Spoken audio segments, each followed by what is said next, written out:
mga kababayan, ma'am sir, this is Jam, the Filipino channel lang niya pong lingkod. So today is February 12, 2026 at tayo ngayon ay papunta diyan sa may Jillian Lai Transport sa may Clemente Compound, Gente de Leon po yan. At dadalhin po natin sa may MRT North Avenue EDSA sa may Philam Diliman, Quezon City po yan. Okay, so magbabalik po tayo mamaya konti pag nakuha na po natin sila. Disclaimer lamang po ang content po natin ay kalsada at hindi ang passenger. Kaya naman sakasakali man po na may marinig kayo mga pangalan ng lugar, pangalan ng tao, pangalan ng organization sa government o private man yan, ay wala pong kinalaman ng channel na ito at wala pong pinapatungkulan. Lahat po ng pinag-uusapan dito ay pawang dito lamang po yan sa loob at wala pong pinapatungkulan sa labas. Okay po, magbabalik po tayo mamaya konti pag nakuha na po natin sila. Samantala, makinig tayo ng mga nagbabagong balita at mga talakayan habang tayo papunta doon sa ating pick up area. 24 ang pinakabata o pinakamababa naman ay naitala sa nakalipas na 20 taon. Samantala, tumaas naman ng 40% mula sa nakalipas na 36% na nagsasabing mas magiging masaya pa sila. Habang 40% naman ang walang love life. Ang natural survey ay nilahukan ng 1,200 adults sa buong bansa sa pamamagitan ng face-to-face interview. Cordos at Aces Balita, susunod na silang saglit. Kuya po siya Alipamana sa giwan sa inyo na sa magandang umaga. Maraming salamat sa inyo walang sawang pagsubaybay, pakikinig at pagtitiwala. Magtanim ng kawayan para sa kalikasan at kabuhayan. Ang ating quote of the day ngayong araw nito ay mula po kay dito sa Tetos Palayan. Sabi niya, na trials you face will introduce you to your strength. Ayan. Yung mga paghamon na yan, lalong-lalo na sa buhay pag-ibig, ay pagsukat o i-introduce sa inyo sa inyong kalakasan. Dos por dos in just a while, oras sa buong kapuluhan, Aces na ng umaga.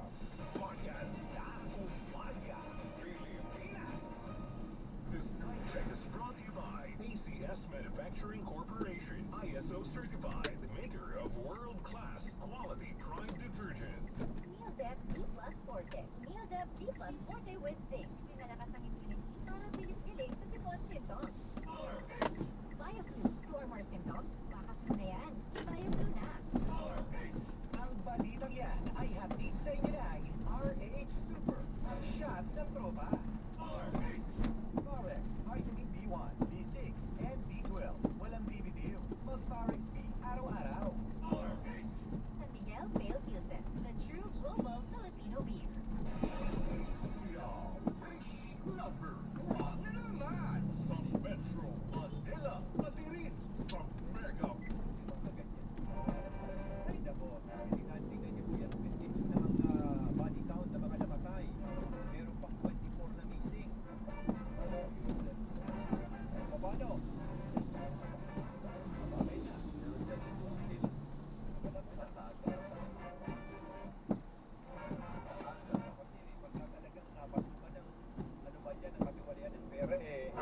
Merong mga hindi nakikita yung mga otoridad na dapat ay tumitingin doon sa safety protocols na ibinatutupad sa lahat hindi lamang sa shipping line, pati sa ibang mga tanggapan ng gobyerno. Tapos ay magsisisihan tayo sa bandang huli pagka may mga namatay ng gaya po niyan. Kaya babay na. Sobra ka na naman. Babay na. Wala akong sabihin.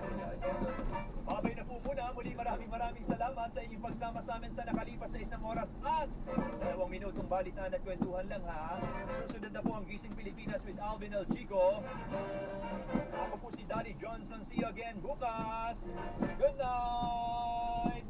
Ang nagbabalitang Daddy Johnson manabat sa Honda Pasada. See you tomorrow!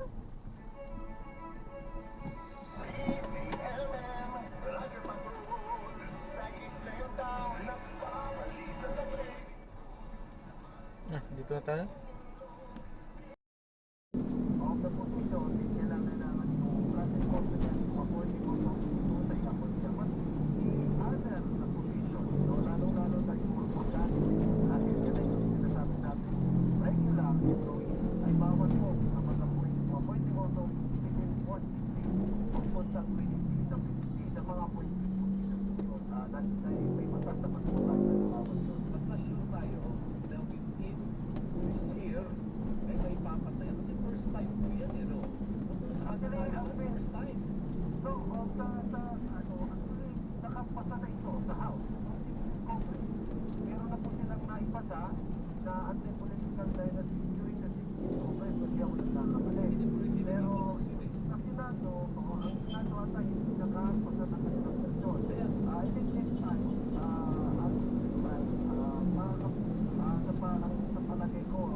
aking assurance sa iyo, Andy, as far as my committee is concerned, as far as how the development of the discussion over this matter is concerned, ay makakapasa ito sa House of Representatives. Tinitingnan natin before the break, no? Before the break. Or, hindi man before the break, Okay, kasi I cannot presume what would I cannot presume what would Senate sa aming counterpart, paano yung kanilang timeline. Ang aking lang nasasabi, explain ko lang sa iyo, ay yung timeline na tinatry natin i-speed, no, sa House of Representatives, na ang target talaga is before the break ay may pasa sa final reading. So magbabayag pa kasi yan eh. I'm sure ang Senate, kung papasarin po sila sa kanilang version, baka may mga pagkakaiba sa sections ng batas na to, so kailangan i-reconcile, kaya magbibig po ang House at saka Senate for the bicameral conference to sort it out, at saka para makatukamap i-reconcile version para sa pagpirma din po ng ating Pangulo. So, sa other matters naman, po, marami na pong naisampang impeachment complaint laban sa pangalawang Pangulo. Yan po sa Kamara. Ano ang position niyo po? Kasali pa kayo sa discussion? Kasi di ba, exhibition po kayo sa lahat ng komite? Before I took over the chairmanship ng electoral reform, exhibition po ako sa lahat ng komite. Ngayon, Hindi na po. Hindi na po ako exhibition. Actually, member po ako ng Committee on Justice na nakakuha po tayo ng deputy decision galing po sa ating senior deputy speaker, Gina Hernandez.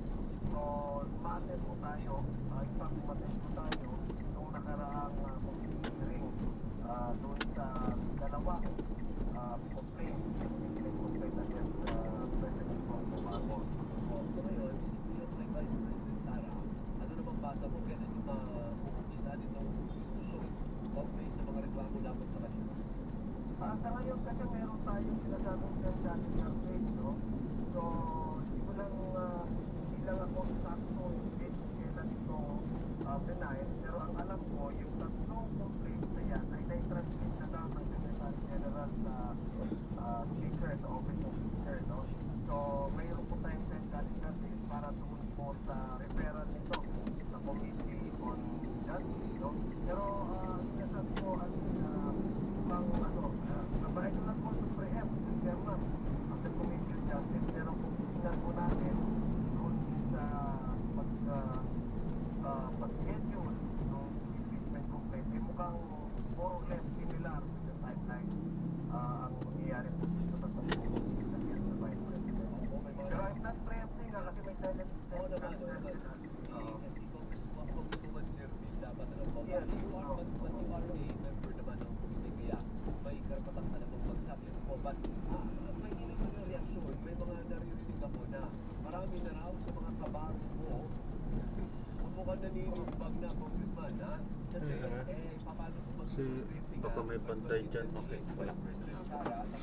Salamat po kaya. Sige po, Cortez. Of the House of Representatives, dahil marami na ang mukhang malapit ng bumalimpik at pumunta sa kampo ni Vice President Sara.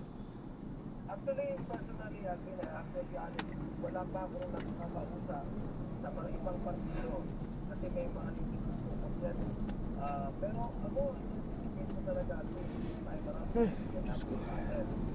dahil hindi mo talaga matapos. Ayan, so na-drop na natin sila. So maraming salamat po sa panunood. Hanggang sa muli. Ingat. God bless.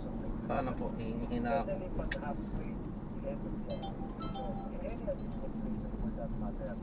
So, magtalaan lang sa ngayon, at yung karamihan po dyan na membro kayo ng 20th Congress, ay Paalam po. membro ng 19th Congress.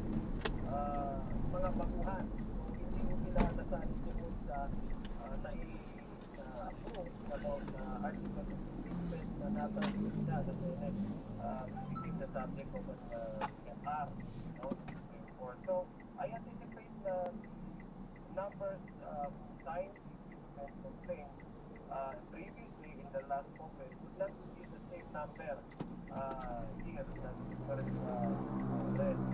So, hindi ka walang sense natin sa driver.